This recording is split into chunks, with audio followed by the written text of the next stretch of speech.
الحمد لله رب العالمين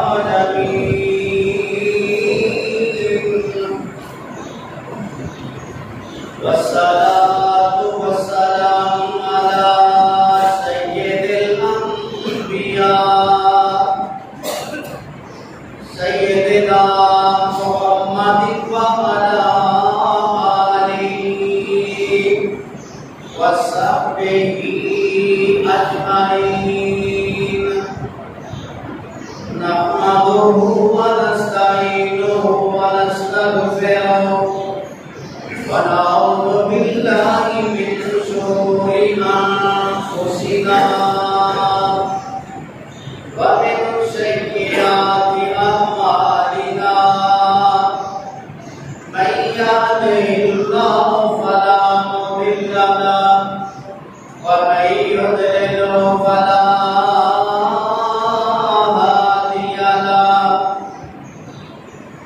وأشهد أن لا إله إلا الله وحده لا شريك له وأشهد أن محمدا عبده ورسوله أما بعد فإن خير الحديث كتاب الله وخير الهدي هدي محمد صلى الله عليه وسلم وشر الأمور محدثاتها وكل محدثة بدعة وكل بدعة ضلالة وكل ضلالة في النار.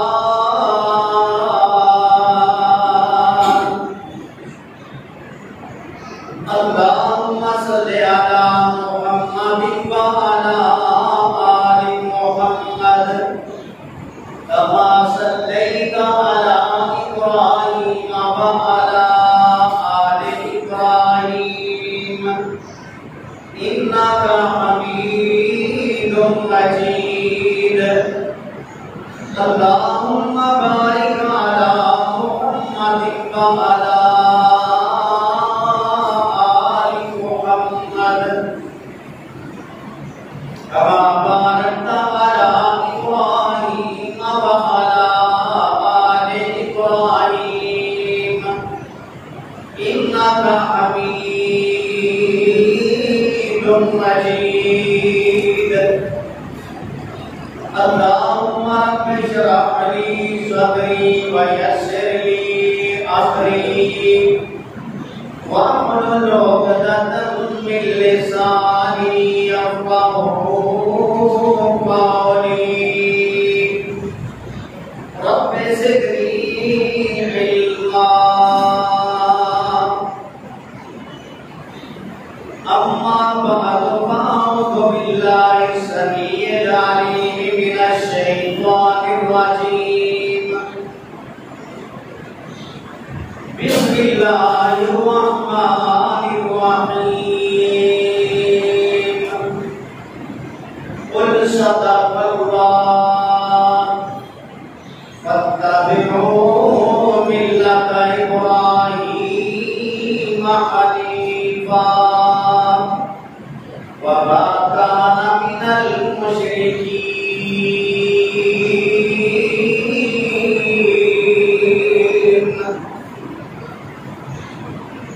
آج سنگی لائف اللہ ہمارے برادران سجداری و اکرام کی ذات گرامی کے لیے درود و سلام ہو رسول معظم رسول مکرم صلی اللہ علیہ وسلم پہ. یہ آنے والے ایام جو ہیں ان میں ہم تیاری کرتے ہیں سنت ابراہیمی کو ادا کرنے کے لیے. ہم نے ابراہیم علیہ السلام کے متعلق بہت کچھ چھپ رکھا ہے، اس وجہ سے ہماری یہ کوشش ہوتی ہے کہ ہم ان کی اداؤں کو ادا کر دیں۔ ابراہیم علیہ السلام میں کیا خوبیاں تھیں، کیا اوصاف تھے جن کی وجہ سے اللہ تبارک و تعالیٰ نے اپنے آخری نبی کو بھی پابند کیا کہ آپ دین ابراہیم کو اپنائیں، آپ ملت ابراہیم کی اتباع کریں۔ وجہ کیا ہے؟ وہ آخری رسول، آخری نبی، اور وہ آخری نبی پابند کر دیا جائے کہ آپ نے دین ابراہیم پہ چلنا ہے، تو اس کی وجہ کیا ہے؟ خلیل میں کیا بات تھی، کیا اوصاف تھے، کیا خوبیاں تھیں کہ اللہ تبارک و تعالیٰ نے آخری امت کو بھی پابند کر دیا۔ اور ابراہیم علیہ السلام کی وہ شخصیت ہے جن کو خلیل ہونے کا شرف حاصل ہے۔ ہمارے نبی صلی اللہ علیہ وسلم کو بھی یہ مقام ملا، لیکن زندگی کے آخری ایام میں ملا۔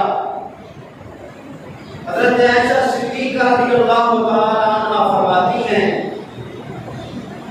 کہ جب آپ کے زندگی کے آخری ایام سے آپ نے مجھے فرمایا، عائشہ میرے رب نے بھی مجھے اپنا خلیل بنا لیا ہے جس کا ابراہیم علیہ السلام کو بنایا۔ یہ مقام آخری ایام میں اللہ تبارک و تعالیٰ نے اپنے رسول کو عطا کیا، اور آپ نے پھر اس پہ بڑی خوشی کا اظہار کیا کہ اب مجھے بھی اللہ تعالیٰ نے خلیل بنا لیا ہے۔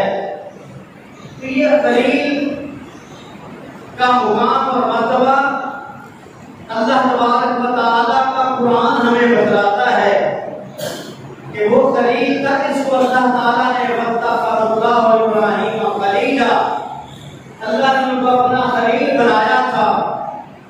آخر وجہ کیا تھی کہ ایک ہی بندے میں اتنی ساری صفات اور اتنی ساری اللہ نے خوبیاں رکھ دی، اور وہ بندہ اس کی خوبی یہ ہے، قرآن کریم سے ہمیں پتہ چلتا ہے کہ اس بندے کی خوبی یہ ہے جب سارا جہان شرک کر رہا تھا، جب سب ہر کوئی اپنے اپنے الہ کی طرف مائل تھا، یہ اللہ کا بندہ اس وقت اعلان کر رہا تھا کہ میں اس شرک کو نہیں کر سکتا، جس طرف تم لوگ جا رہے ہو میں اس سے برات کا اعلان کرتا ہوں۔ قرآن کریم میں اللہ تبارک و تعالیٰ نے اس لیے ان کے ان اوصاف کو بیان کیا، اِنَّ إِبْرَاهِيمَ كَانَ أُمَّةً قَانِتًا لِلَّهِ، إِنَّ إِبْرَاهِيمَ، بے شک ابراہیم علیہ السلام، اور اللہ پاک نے جب ابراہیم کا تذکرہ کیا تو ابراہیم اکیلے کو رب نے امت قرار دیا، امتاً قانتاً للہ حنیفاً ولم یکن من المشرکین۔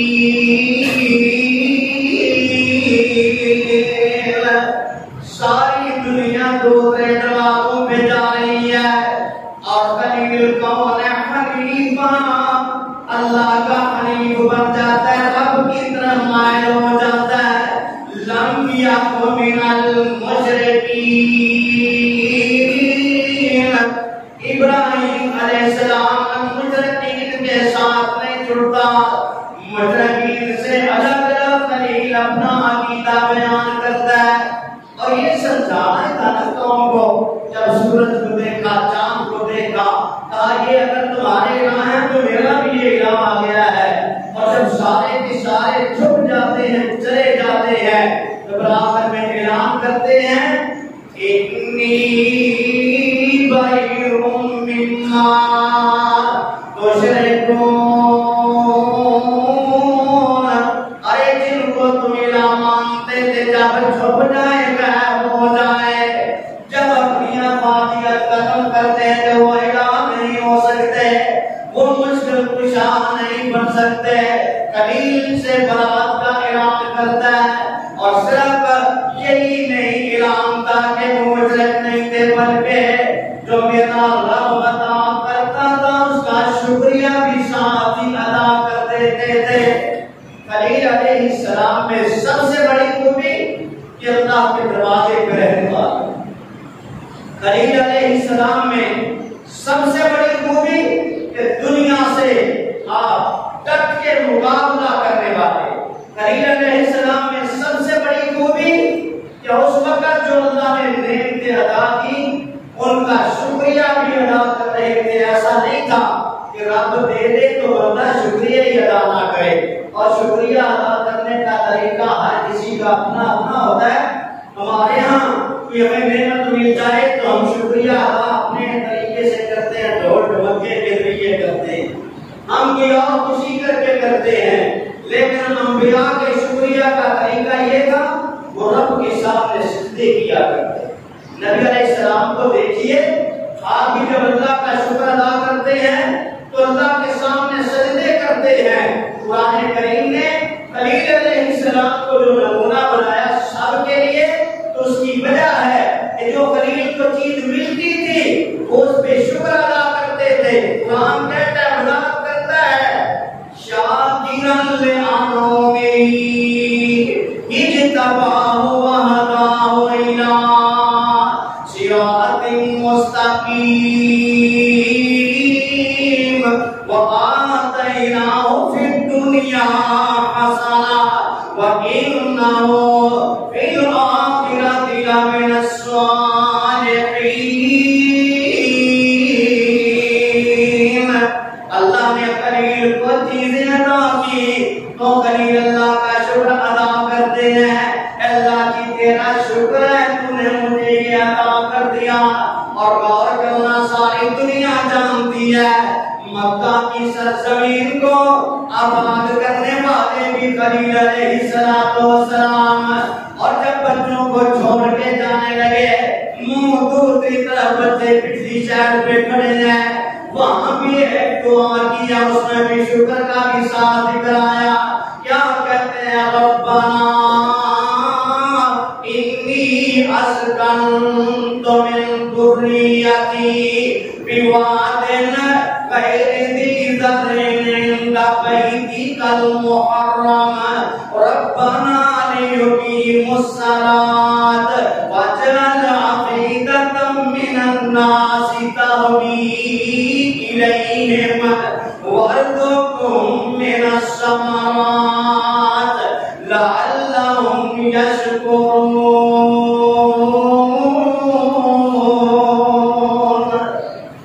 مالک نے فرمایا کہ خلیل بیابان جنگل کے اندر کھڑے ہو کے کہتا ہے، ربنا انی اسکنت من ذریتی بواد غیر ذی زرع، اللہ جی بچوں کو ایسی جگہ پہ لا کر کے آباد کر دیا ہے، دنیا کی کوئی چیز نہیں، نہ نبات نظر آتے ہیں، نہ کوئی حیوانات نظر آتے ہیں، دنیا کی کوئی چیز نہیں ہے۔ اللہ جی جان لا کے چھوڑنا میرا کام تھا، اب تجھ سے میں التجا کرتا ہوں ان کو پھل عطا کرنا۔ اور اس جگہ پہ لوگ کھینچے چلے آئے، جب پھل مل جائیں تو اللہ جی تیرا شکر ادا کرنے والے بن جائیں گے۔ اور جب کوئی قوم بھی اللہ کا شکر ادا کرتی ہے تو اللہ اسے اور ادا لئن شکرتم لأزیدنکم، اللہ کا شکر ادا کریں، جو نعمتیں ہیں اللہ آپ کو زیادہ عطا کرے گا۔ کبھی نہ کہا کرو کہ میرا ہمیں یہ دیا ہے، اللہ نے آپ کو آنکھیں دی ہیں جن جیسی اور کوئی نعمت، اللہ نے آپ کو دو ہاتھ دیے ہیں، اللہ نے آپ سے پوچھو جن کی آنکھیں نہیں، ان سے پوچھو جن کے ہاتھ نہیں، ان سے پوچھو جن کے پاؤں نہیں ہیں، یہ مالک کی دی ہوئی نعمتوں کا شکر ادا کیا کریں، ان کا نعمت بدل اور کوئی نہیں۔ اور سب سے بڑی بات، جن کے والدین حیات ہیں، یہ بھی ایک بہت بڑی نعمت ہے، اس کا بھی کوئی نعمت بدل نہیں ہے۔ جب وہ حیات ہوتے ہیں آپ جو مرضی کریں وہ آپ کے لیے دعائیں کر رہے ہیں، اور جب وہ دنیا سے چلے جائیں پھر آپ کے پیچھے دعا کرنے والا نہیں ہوتا، آپ کے لیے ہاتھ اٹھانے والا اور کوئی نہیں ہوتا۔ تو ان نعمتوں کا شکر ادا کیا کریں۔ ابراہیم علیہ السلام کو اللہ نعمتیں دے رہا ہے اور ابراہیم علیہ السلام شکر ادا کر رہے ہیں۔ سب سے بڑی خوبی یہ تھی، بیابان جنگل ہے تو تب بھی رب سے مانگا، جنت والے علاقے میں ہیں شام کے اندر تو تب بھی رب سے مانگا ہے، نا امیدی نہیں رکھی کہ میں مانگ رہا ہوں مجھے مل نہیں رہا۔ ایک وقت ہے کہ اولاد ہے، بیٹا نہیں ہے، مانگے جا رہے ہیں لیکن مایوسی نہیں ہے۔ ہم کو مایوس ہو جاتے ہیں نا، بھائی اتنا عرصہ گزر گیا مانگ مانگ کے تھک گئے ہیں، ہمیں کچھ نہیں ملا۔ اللہ کے بندو ان کو دیکھیے جو مانگے جا رہے ہیں، جب رب مرضی پہ آیا تو عطا کر دیا، اس کے خزانوں میں کمی نہیں ہے۔ چاہے خلیل ہیں، چاہے زکریا علیہ السلام ہیں، چاہے کوئی بھی نبی ہے، ہمیں یہ پیغام دیا گیا کہ بندے کی خوبیوں میں سب سے بڑی خوبی یہ ہوتی ہے کہ وہ اپنے رب سے مانگتا ہے اور رب عطا کرتا ہے، رب کے خزانوں میں کمی نہیں آتی۔ ہمارے مانگنے میں کمی ہو سکتی ہے، ہمارے لینے میں کمی ہو سکتی ہے، رب کے دینے میں کمی نہیں ہوتی، لیکن مانگنے کا ایک طریقہ ہوتا ہے۔ نبی علیہ السلام نے ہمیں وہ بتایا، حدیثوں میں ملتا ہے، آپ دو کریں تو رکھتے پڑیں پھر اللہ تعالیٰ سے مانگیں۔ صدیق رضی اللہ تعالیٰ عنہ اپنا لشکر کے امیر بنے گئے ہیں اور ایک جگہ پہ رکے، جو ساز و سامان کے لدے ہوئے اونٹیں غائب ہو، مجھے دیکھا جانور تو غائب ہیں، کہنے لگے اللہ سے دعا کرتے ہیں، دو رکعتیں پڑھتے ہیں، دو رکعتیں پڑھ کے دعا کی، ایک سراب نظر آیا، کہا وہ پانی ہے، ممکن ہے جانور وہاں ہوں گے، وہاں پہنچے تو کچھ بھی نہیں، پانی نہیں ہے۔ پھر کہا مانگنے میں کمی ہو گئی ہے، پھر دو رکعتیں نماز پڑھتے ہیں، پھر دیکھا سراب ہے، پانی نہیں ہے، گئے وہاں کچھ بھی نہیں ملا، پھر کہا کمی ہوگی دعا میں۔ اب جب تیسری مرتبہ نماز پڑھنے کے بعد غور کرنا ہے، نماز پڑھ کے فارغ ہوتے ہیں، وہی اونٹ قطار کی قطار میرا رب بھیج دیتا ہے۔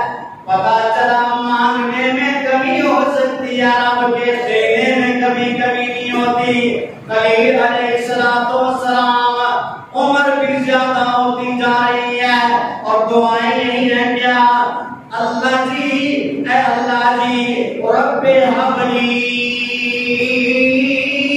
من الصالحین، اللہ جی تیرا دروازہ نہیں چھوڑ سکتا، بیٹا عطا کر دے۔ میرے رب نے وہ بھی دے دیا، اور مزے کی بات یہ رب جب دینے پہ آتا کرو دیگا نہیں کرتا۔ آگے والے بوڑھے ہو گئے یا کیسے ہو گئے، بیٹا بیٹا مل گیا، اب دوسری بیوی پریشان ہے، میرے پاس اولاد نہیں ہے، تو ایک دن وہ بھی ٹائم آ گیا، ملائکہ کی جماعت آئی بشارت دینے کے لیے، لیکن پتہ نہیں کہ آنے والے کس کام سے آئے ہیں۔ اور جب آئے نا خلیل علیہ السلام، یہاں تو ہمارے بابے بھی میں غیب جانتے ہیں، خلیل علیہ السلام کے پاس آئی ایک جماعت فرشتوں کی، پتہ نہیں چلا، جلدی سے بچڑا پکا کے سامنے لا کر کے رکھا، جب دیکھا کھا نہیں رہے تو ڈرنے لگا، کہا ڈرو نہیں، ہم تو آپ کی طرف تو بشارت لے کر کے آئے۔ اور جب بشارت دے رہے تھے اماں کی سارا سن رہی، ہنسنے لگی، ہنستے ہوئے کیا کہا، اعلی لبانا جوز وہذا باری شیفا، میں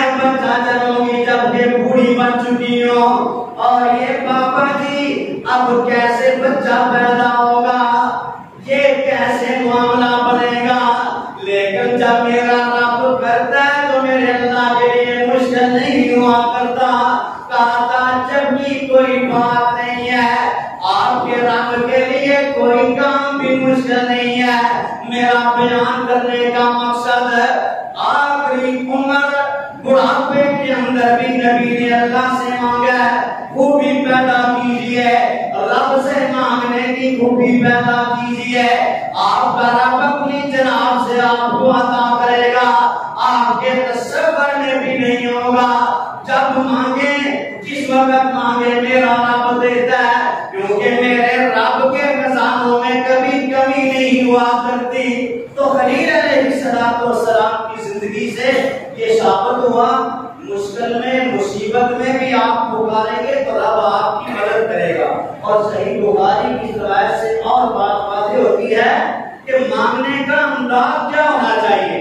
جب نمرود اس ظالم دور کا وہ بادشاہ بن گئے, مصر کا بادشاہ, جہاں سے آپ گزر رہے تھے اپنی بیوی کے ساتھ, اور جس کی عادت یہ تھی کہ خوبصورت عورتوں کو ظالم پکڑ لیتا. جہاں آئے سارا بھی اس نے بری نظر ڈالی. صحیح بخاری کے الفاظ ہیں اس نے بھی وضو کیا, قامت فتوضا, کھڑی ہوتی ہے, وضو کرتی ہے, پھر نماز پڑھنا شروع کر اللہ سے دعا کرتی ہے اللہ کے تو میں نے آج تک اپنے آپ کو پاک دامن رکھا ہے تو مجھے پاک دامن ہی رکھو.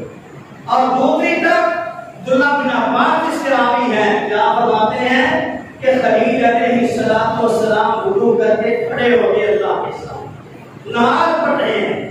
اور یہ بندہ جو سارا سلام اللہ علیہ کو پکڑنا چاہتا تھا, جب آگے ہاتھ کرتا ہے بے ہوش ہو کر کے زمین پہ گر جاتا ہے, تو سارا کیا کہتی ہے اللہ جی اگر یہ مر گیا تو لوگوں کے اندر یہ مشہور ہو جائے گا کہ ایک عورت نے بندے کو قتل کر دیا ہے, اللہ اس کو موت نہ آئے.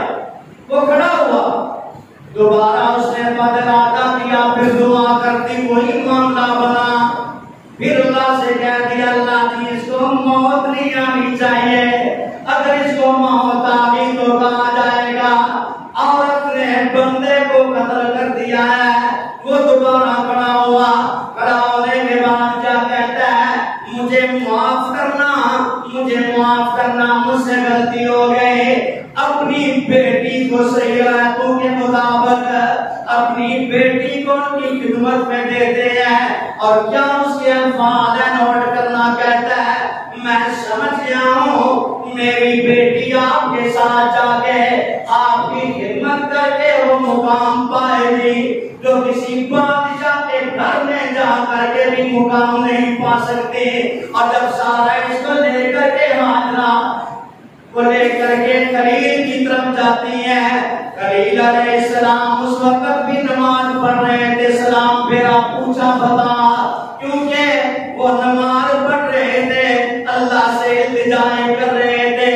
یہ نماز پائے دریا بنتی ہے جب آپ اللہ سے کچھ منوانا چاہتے ہیں, اللہ سے مانگنا چاہتے ہیں. صحیح بخاری کی روایت کے مطابق خلیل علیہ السلام نے بھی نماز پڑھی, دعا کر دی.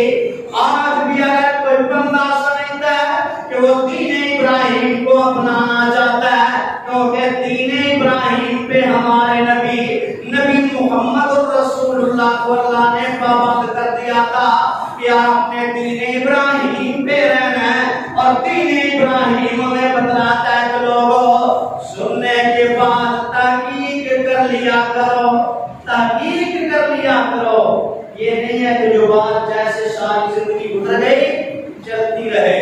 خلیل علیہ السلام نے تحقیق کری تھی, رب کا قرآن کہتا ہے, حالانکہ اللہ کے سامنے کھڑے ہو کر کے مان بھی رہے تھے, جانتے بھی تھے, لیکن یہ کہہ دیا ہے کہ اللہ رب آئینی کیف تحیی الموت, مجھے دکھا مردہ کو زندہ کیسے کرو. تم میں کیا تیرا یہ عقیدہ نہیں, تو مانتا ہی اس بات کو. قالا بلا لیطمئن قلبی, مانتا ہوں لیکن دل کو اطمینان دینا چاہتا ہوں, آنکھوں سے دیکھنا چاہتا ہوں. پھر میرے رب نے فرمایا اگر یہ بات ہے فخذ اربعۃ من الطیر, 4 پرندے لے لو, ٹکڑے ٹکڑے کر کے پہاڑ کے اوپر رکھ دو,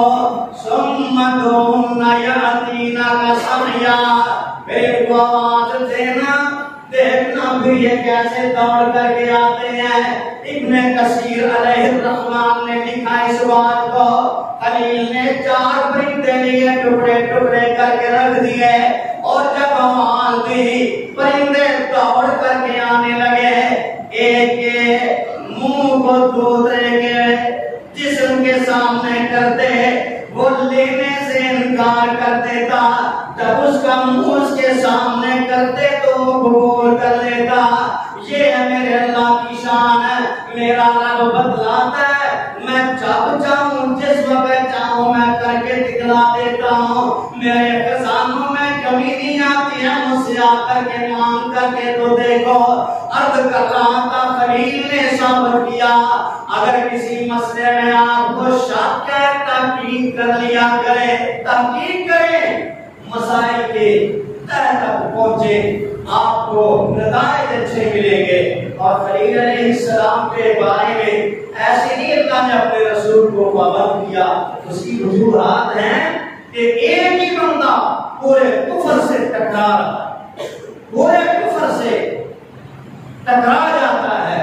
معاملہ نمرود کا ہو تو اس سے بھی مناظرہ ہو, معاملہ قوم کا ہو ان سے بھی مناظرہ ہو, معاملہ باپ کا ہو وہاں بھی مقابلہ ہو رہا ہے. اور خلیل علیہ السلام کے بارے میں رب نے اپنے رسول کو فرمایا, میرے رسول میرے نبی ساری چیزیں آپ کو عطا کر دی جائیں گی, لیکن ایک بات یاد رکھنا, ایک بات یاد رکھنا, آپ بھی ہوں گے اس دنیا میں تو دین ابراہیم پہ ہوں گے. اور واقعی ہم مانے اس بات کو, گھر جا کر کے قرآن پڑھنا, ابراہیم کا رب نے تذکرہ کیا اور اس پیارے دین کے ساتھ کیا. کیا کہا کہ آپ بھی لوگوں کو کہہ دیجئے, قُلْ إِنَّنِي هَدَانِي رَبِّي إِلَىٰ صِرَاطٍ مُسْتَقِيمٍ دِينًا قِيَمًا مِلَّةَ إِبْرَاهِيمَ حَنِيفًا وَمَا كَانَ مِنَ الْمُشْرِكِينَ قُلْ إِنَّ صَلَاتِي وَنُسُكِي وَمَحْيَايَ وَمَمَاتِي لِلَّهِ رَبِّ الْعَالَمِينَ لَا شَرِيكَ لَهُ وَبِذَلِكَ أُمِرْتُ وَأَنَا أَوَّلُ الْمُسْلِمِينَ. محبوب جی کہہ دیجئے میرے رب نے میری رہنمائی کی ہے اس بات کی طرف, صراط مستقیم کی طرف. صراط مستقیم کیا تھا, دیناً قیما ملت ابراہیم, وہ دین ابراہیم جس نے رنگ رکھاؤ نہیں تھا. یہ بات نہیں ہے صوفی صاحب آئے ہیں تو فتویٰ اور ہے, امیر صاحب آئے ہیں فتویٰ اور ہے, بڑیرا صاحب آئے ہیں فتویٰ اور ہے, غریب آ گیا ہے تو فتویٰ اور ہے, امیر آ گیا ہے تو فتویٰ اور ہے. یہ نہیں, جو بھی آیا ہے اس کے سامنے ایک ہی بات ہے کہ کائنات کے لوگ دیناً قیما ملت ابراہیم. باپ آیا تو کہا مجھے ان کی عبادت کیوں کرتے ہو, یہ تو سنتے نہیں, یہ الہ ہو نہیں سکتے.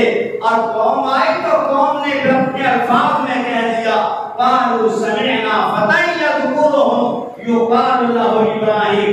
ابراہیم کا کام ہے جس نے ہمارے الہوں کو نہیں مانا, سب کا سفایا کر دیا ہے. نمرود کو بھی کہہ دیا, اپنے آپ کو بڑا بنائے پھرتا ہے, میرا رب سورج کو مشرق سے مغرب کی طرف لے کر کے جاتا ہے, اگر تجھ میں اتنی پاور ہے وہاں سے اس طرف لے کر کے آ. وہ بھی خاموش ہو گیا.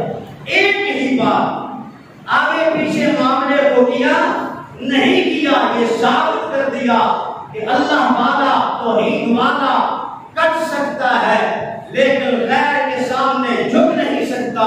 اور یہ بہت بڑی خوبی ہے توحید والی. آج جو قربانی کرنا چاہتے ہیں وہ پہلے اپنے نظریات کی قربانی کریں. اگر ان کے دلوں میں شکوک و شبہات ہیں توحید کے بارے میں تو اپنی توحید کو درست کروائیں. مت ڈریں ان چیزوں سے جن میں یہ طاقت زندگی اور موت کی نہیں ہے. مت سمجھنا ویکسی لگے گی 2 سال میں مر جائیں گے, رب کعبہ کی قسم کوئی زہر بھی آپ کو نہیں مار سکتا. جب تک کہ آپ کا وقت لکھا نہیں جا سکتا۔ وقت آپ کا لکھ دیا ہے تو آپ کو اسی وقت موت آنی ہے۔ میں نے تو یہ کہا تھا یہ کرونا سے نہ ڈرو، اللہ سے ڈرو، اللہ سے ڈرو۔ کرونا سے جتنا ہم ڈرتے رہے، اگر اتنا ہم اللہ سے ڈریں تو ہم ڈاکے نہ ڈالتے، اتنا ہم اللہ سے ڈرتے تو ہماری مساجد آباد ہوتی، اتنا ہم اللہ سے ڈرتے تو ہم ایک دوسرے کے خیر خواہ ہوتے۔ عقیدے کی درستگی کی ضرورت ہے، کیونکہ دیناً قیاماً ملت ابراہیم حنیفہ، ابراہیم علیہ السلام عقیدے کے پختے۔ تو رب نے کہا میرے محبوب آپ بھی ذرا کہہ دینا کہ میری نماز، میرا روزہ، میرا حج، میرا زکات، میری زندگی اللہ کے لیے ہے، لا شریک لہ، جس کا کوئی شریک نہیں ہے، سب ہم اسی کے سامنے جھکنے والے ہیں۔ جب خلیل علیہ السلام نے یہ ثابت کر دیا، ہمارے محبوب پیغمبر بھی اسی بات پہ چلتے رہے۔ خلیل میں سب سے بڑی خوبی اس دور میں یہ بھی تھی کہ آپ مہمان نواز تھے، آپ مہمان نواز تھے۔ جانتے ہو نہیں جانتے ہو، بندہ آ جائے اس کی مہمان نوازی کیجئے۔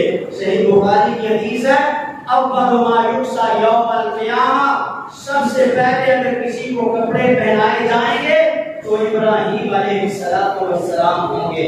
کپڑے سب سے پہلے خلیل کو ملیں گے، اور ملنے کا سبب پتہ کیا ہے کہ کائنات کے اندر اول من ضیف الضیوف، سب سے پہلے اگر کسی نے مہمان نوازی کو ترجیح دی ہے تو وہ بھی ابراہیم علیہ السلام۔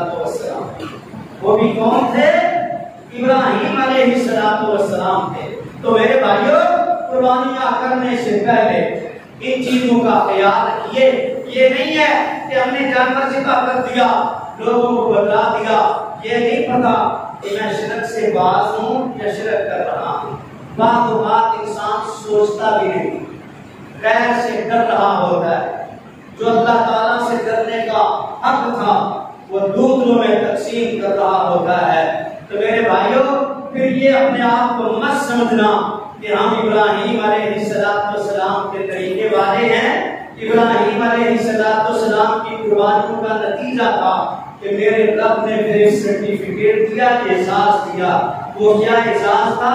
جب خلیل سب باتوں پہ پورے اترتے گئے، جو رب کہتا گیا وہ کرتے گئے۔ آج ہم جانور قربان کرنے کے لیے تیار نہیں ہیں، اور خلیل کو دیکھیے، ساری زندگی مانگتے رہے اللہ جی بیٹا دے دے۔ رب نے جب دے دیا تو کیا کہا؟ اب اس کو قربان کر دے، اور قربان بھی اس وقت کرنے کا آرڈر دیا جب معصوم بچہ تھوڑی تھوڑی باتیں کرنا شروع کرتا ہے، پیار اور محبت کے انداز میں ساتھ چلتا ہے۔ فلما بلغ معه السعي، ان ایام کے اندر فرمایا میرے خلیل اس کو ذرا قربان کر کے تو دکھا دو۔ اگر خلیل تیری زندگی پہ قربان جاؤ، تو نے تو پہلے دن ہی کہہ دیا تھا میری ساری چیزیں اللہ کی تیرے لیے ہے، میں ہر چیز قربان کر دوں گا۔ اس وقت جب قربانی دینے کا ٹائم آیا، ابراہیم علیہ السلام نے ثابت کیا اگر آسمان والا راضی ہو گیا تو کام بن جائے گا۔ آسمان والے کو راضی کرنے کے لیے بیٹے کو زمین پہ لٹا دیا۔ میرے رب نے پھر ایسے تو یہ نہیں کہا تھا انی جاعلک للناس اماما، میرے خلیل تیری قربانیوں کے نتیجے میں، تیرے کامیابیوں کے نتیجے میں ہم آپ کو پوری کائنات کا امام بنا رہے ہیں۔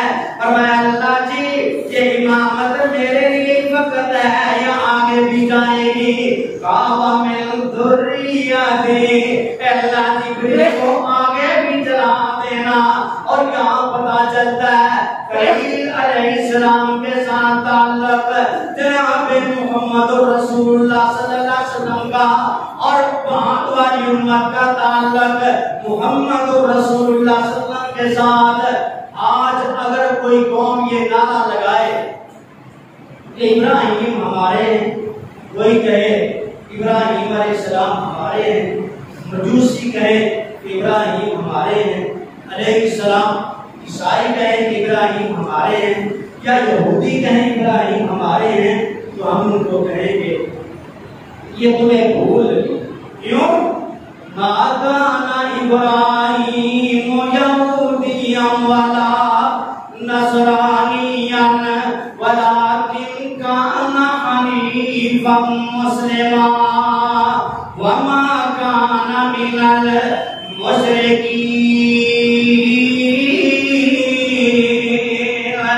فرمایا ابراہیم علیہ السلام یہودی بھی نہیں، عیسائی بھی نہیں۔ وجہ کیا ہے؟ یہودیوں نے کہا عزیر اللہ کا بیٹا ہے، عیسائیوں نے کہا عیسیٰ اللہ کا بیٹا ہے۔ قربانی کرنے والوں مسئلہ آخر میں ذرا سمجھ جانا، میرا سفر بھی رب قبول کر لے۔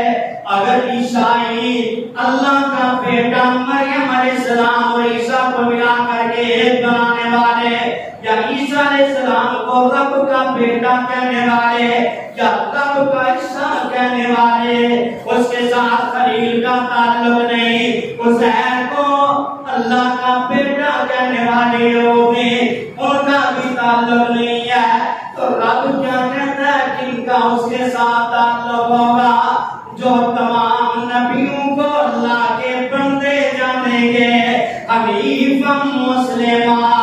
اگر آج کا مسلمان کہے کہ نبی فلاں اللہ کے جز میں سے ہے، اگر آج کا مسلمان کہہ دے محمد الرسول اللہ جزء من جز اللہ ہے، اگر آج کا بندہ کہہ دے نور من نور اللہ ہے، تو ابو ذر جب نبی علیہ السلام سے سوال کرتے ہیں، صحیح مسلم کی روایت ہے، اے محبوب جی آپ آسمان پہ گئے، رب کے پاس گئے، ذرا بتانا ارأیت ربک، آپ نے اپنے رب کو دیکھا؟ فرمایا نور انا اراہ، میرا اللہ نور تھا، میں نور کو کیسے دیکھتا؟ نور انا اراہ، اللہ نور تھا، میں نور کو کیسے دیکھتا؟ امتی کہتے ہیں نہیں نہیں نہیں، محمد رسول اللہ صلی اللہ علیہ وسلم اللہ کا نور ہے۔ غور کرنا کہ عقیدے میں عقل نہ آ جائے، اگر رب کے جز میں سے، رب کے نور میں سے نکال کر کے لائے گا تو پھر کیا ہوگا؟ کس کا انکار ہوگا؟ قل هو اللہ احد اللہ الصمد لم یلد ولم یولد ولم یکن له کفوا احد۔ پھر یہ سورت جو آپ کہاں لے کر کے جائیں گے؟ تو قربانی کرنے سے پہلے کہیں کسی کی عقیدت میں عیسائیوں والی آمیزش تو نہیں ہے، کسی کے عقیدے میں یہودیوں والی آمیزش تو نہیں ہے، کسی کے عقیدے میں کوئی اور آمیزش تو نہیں ہے۔ اپنے عقیدے پاک کیجیے، کیونکہ رب کے ساتھ خلیل کا تعلق اس دور میں یہی تھا۔ بتا رہے تھے کہ اللہ ہی عطا کرتا ہے، اللہ ہی جانتا ہے، اور یہ دنیاوی امور میں بھی یہ سمجھ جائیے کہ اللہ کے بغیر اور کوئی جانتا نہیں، اللہ ہی آپ کو دیتا ہے، اللہ ہی اس کا اجر آپ کو عطا کرے گا۔ اور میں تو کہا کرتا ہوں کہ مبارک ہے جزا دینے والا، سزا دینے والا، وہ ہر ایک مرض میں شفا دینے والا، مانگتا ہے اس سے جو صدق دل سے، وہ رحمتوں کے دریا بہا دینے والا۔ بھائیوں نے یوسف کو کنویں میں ڈالا، وہ تختے مصر پہ بٹھا دینے والا، سزا دینے والا، جزا دینے والا۔ ایوب نے بیماری میں اسی کو پکارا، وہ اپنے نبی کو شفا دینے والا۔ اور یہ نہ خیال کرنا ہمارا عقیدہ کوئی اور ہے، نہیں نہیں، رب کے کعبہ کی قسم ہے ہم اللہ کے رسول صلی اللہ علیہ وسلم کو وہ نعمت سمجھتے ہیں جس کے مقابلے میں دنیا کی کسی نعمت کو ہم نے نہیں جانا۔ ہمارا پیغام، ہمارا عقیدہ، نعمتیں ہیں اس کی، اللہ کی نعمتیں ہیں اس کی تعداد نہیں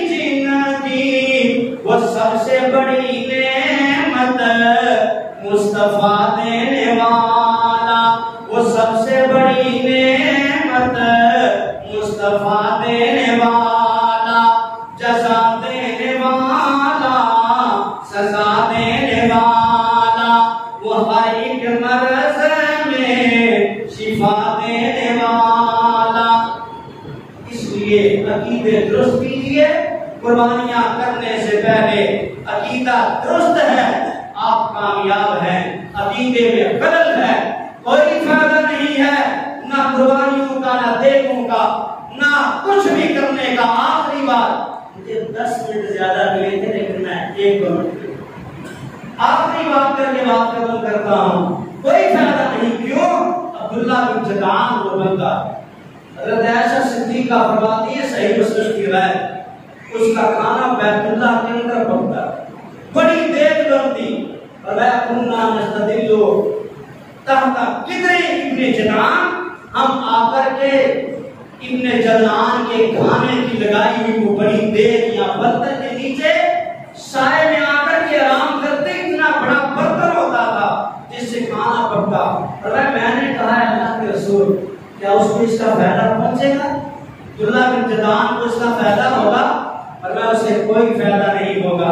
اس نے رب کو مانا ہے، اس نے رب کو مانا نہیں ہے۔ لم یقل یومن اللہم اغفر لی، ایک دن میں نے کہا کہ اللہ تو ہی ہر چیز پہ قادر ہے، اللہ معاف کر۔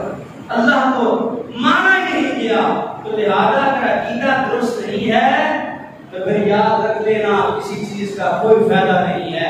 اللہ مجھے اور آپ کو عمل کی توفیق عطا فرمائے۔ وآخر دعوانا